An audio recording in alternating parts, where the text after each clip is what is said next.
Dark Night of the Soul is such a fun time, isn't it?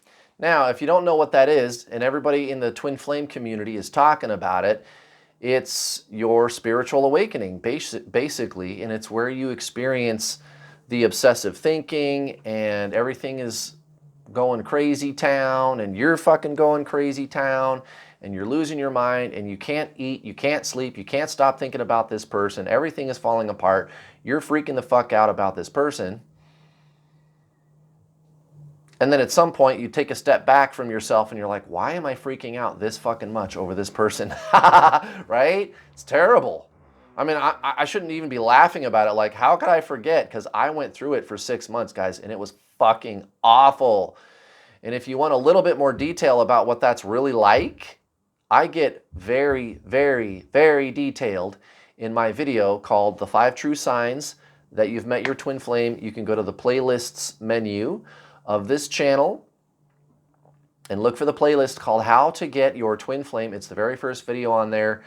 And I think it's like 7 or 8 minutes into the video, I start talking about the Dark Night of the Soul. It's not pretty.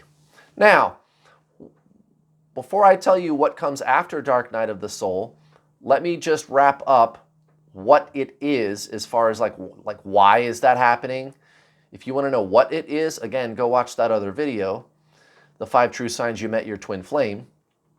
Why that is happening? This is your spiritual awakening, guys. In ancient Zen spiritualism, not even having anything to do with twin flames at all, they do call it Dark Night of the Soul, but they have also called it ego death.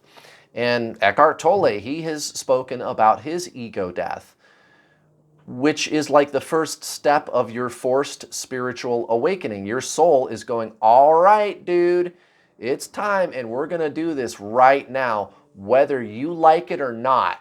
And the ego is sitting there going, I didn't sign up for this, and it's making all kinds of snarky comments, and the soul is like, I don't want to hear it. We're doing this, pal.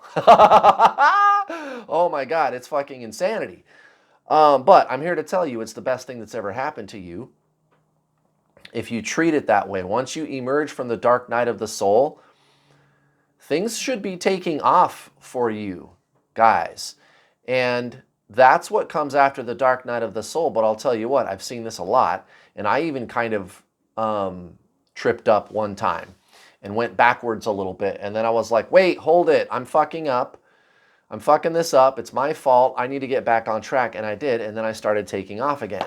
And that's what I'm here to tell you is, as long as you are embracing your spiritual awakening, yeah, not only does your twin flame come back and they fucking stay, but most importantly, your awakening serves you and your life changes and like everything is incredible. And I'm not even just saying that to like cheer you up. I'm for real, guys. This is your spiritual awakening. The problems of life are never going to go away completely. And that's why I'm always directing you at people like Eckhart Tolle, Anna Brown, John Butler, I don't know, whoever it is. They're going to tell you, yeah, life is going to bring you challenges, dude. You know, do you think Eckhart Tolle gets flipped off in traffic? Probably. You know what I'm saying? Like Eckhart Tolle, he's got to file his taxes and deal with things. And, oh, I spilled a glass of water on the table and that sucks. You know, that's kind of a big mess to clean up. Do you think that kind of stuff still happens to him? Of course it does. And does he sit there and go, I thought I had my spiritual awakening. What happened? No, that's just life, dude. Now, what we're talking about when I say if you go backwards is where you get into that kind of mindset energetically and you go so far down that road that you enter into another like consistent experience of deep internal suffering that we would be calling dark night of the soul. So just don't do that. Now, at the beginning of the end of your dark night of the soul, you should be experiencing automatic awesomeness. Things are going to be taking off for you, and it feels like it's happening to you. That happens to almost everybody. They emerge from the dark night of the soul, and they're like refreshed, and they're like, wait, I feel incredible. What is happening to me? Right, that's the ego trying to figure out what the soul is up to. The ego is externalized, so it thinks that this experience is happening to it. And as long as you believe you are the personality slash ego, you derive your sense of self from the mind. That's why I'm always telling you guys to read The Power of Now by Eckhart Tolle. You want to get your twin flame back? Read that book, guys. You have to get on your spiritual ascension and start doing it on purpose. But it is true, when you emerge from the dark night of the soul initially, for almost everybody, maybe not everybody, but almost everybody, what happens? They feel like, oh, wow, I'm emerging from this experience and it was a big gift and it's being done for me. Right, that's thought, that's the mind, that's the ego. It's trying to make stages out of this. It's trying to make a game out of this.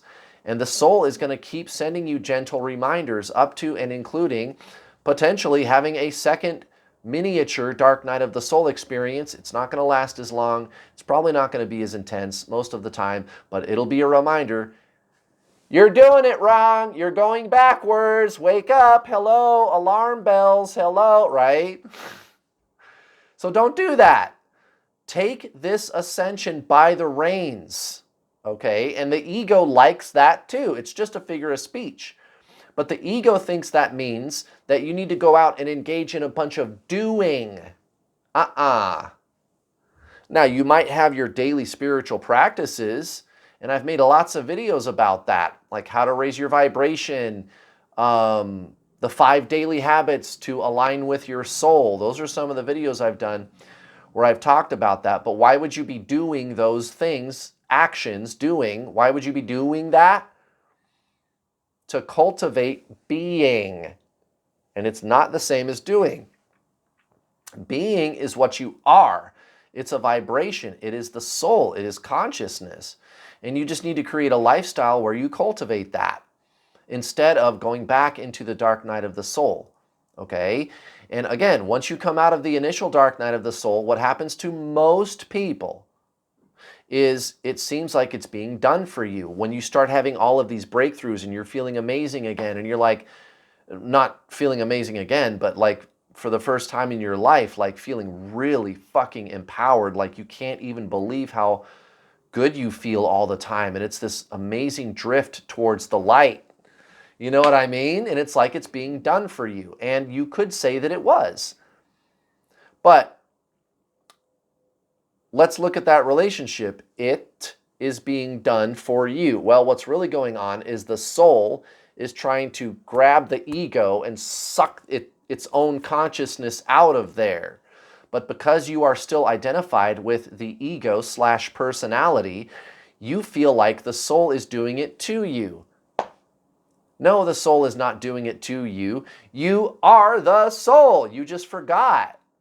Right? You believed that you were your mind. That's why I tell you guys over and over again to go read The Power of Now. Go watch my free twin flame coaching videos. Go sign up for my paid coaching. It's not expensive. Please do something. Right?